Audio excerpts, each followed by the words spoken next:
Hello, kan dam tlang em ka channel tang hianin ka lo lom le ve ka cheu hei hi March thachunga snow tlak nu nung ber ni ami ani a pathian zara kan dam chauzel chuanin spring te kan thleng chawanga ni pui te kan thleng tan to mai don chi a snow tlak te hi thlasari riat kwa chaulai kha kan han ngai le em don ani a hun la hi chon nin om viau in langa ma se thal ni pui khwa han lum tak tak chuanin snow tla chauvel hi agai om vele thin viau a chuwangin kar da vele ani hi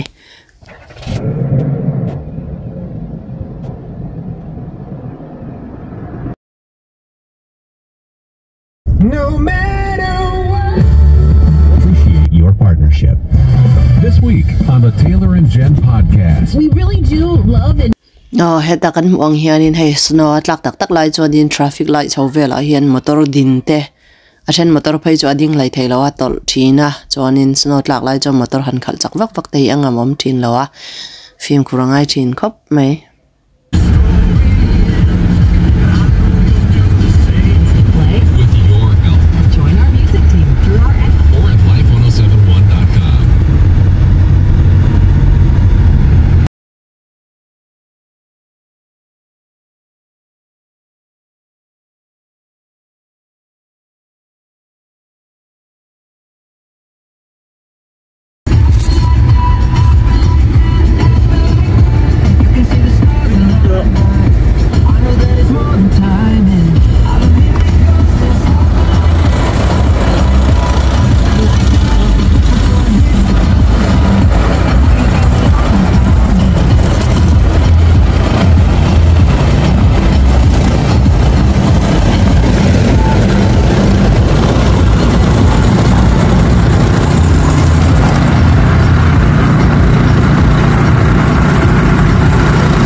ti hianin pa ber hian snow nor na khol ne hianin snow an nor alo thian meka he snow nor na khol hi sang ni le som ni covid om chau nu khanin kan leya kan lei kuma man masak ber phei chonin I ama ki a khol chip te a snow a pai chuan na te ki mo ki a her chua thei ti ga alo rebok si lawa her lo khanin ama le ma ka lo input tir char ni turani masa ver snow thoi chu he tiang rim chana fu don lo tlating ka ria tia ama ro jon du chana en theta a snow hei hemi a pai na te hi du zong kha a her kol thei ta mo tan tira chon lo theta box si lo ma ya lo phut phei char ni turani kan kom chak te po hi mi zo ve tho an nia ma se ma ni deu la kan an ni po hi zeina wan na ya tun chon lo ho ve to in ka se a ka lo zo chi lo wa e ya pai na ka tem chak lo ni hi an ni po kan pa dam lo ve le a in zai vel ti hanin min don ti sak ve ka china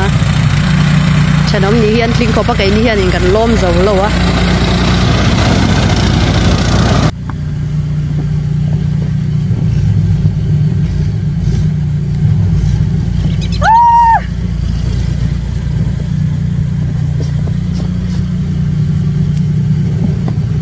the truck ka at ka sa uvelo kanika avot tu ano ang bakla oh Rafael avalian ve snowball chu roll zero okay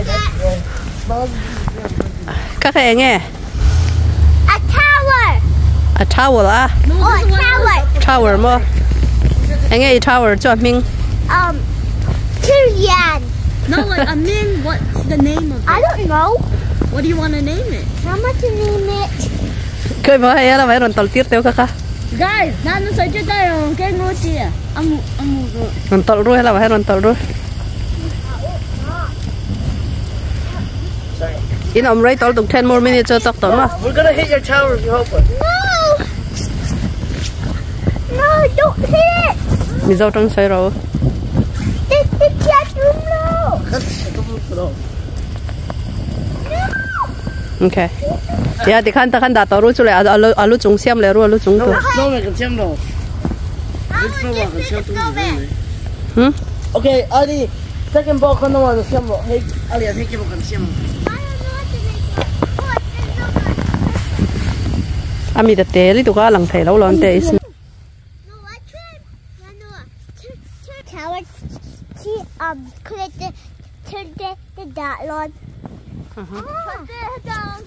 Te khai no ta khai ti cha sak. La khai snowman siam don siam thoi thoi ro lu hun che to. Avot tol tu rai to. Nom rai tol to.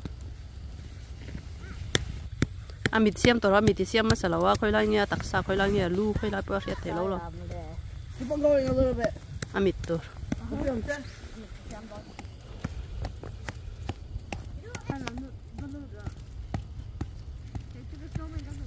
Hey, what did you do? Don't touch snow, la kan. Snow truck rồi tao hơn là chắc thì tao. You said I more snow. No, today. Okay, just pull a little bit. Today me then. Yeah, come. Just No. Soft snow, can't buy a hundred. That's why I mind. Hey, không có trâu rồi em mặc về. À chú con bé con đỏ mê nga. Rồi. No, so. But then how are you gonna put on? Nè, Okay, I don't have to get aku trăng tour là về rồi, aku trăng tour thế. Anh trẻ miên rồi, ai, in hấp te độc lẽ vét tổ khai rê em. I need dog. In hấp à chuak, khà. How come you're not on there? No, mình đang tập bằng cái con. Vào nghe chọc à? À nghe trả. Oh yeah, How will I sit here? Chết tôi rồi. Ít thì tụm lo mà sẽ tí chết sắc khang tí lọc tour cái tí không à? No, game của trái á, trái cái sao đâu à? No, you said the newspaper. Hey, ina đâu nè xin. No.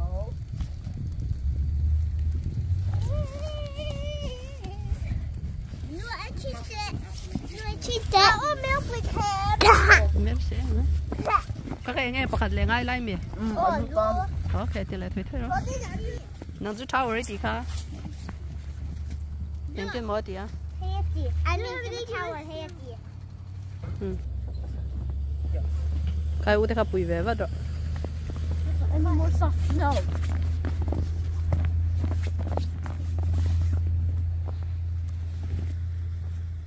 You found this thing? Snowman cho lu par nè mà. Snow woman.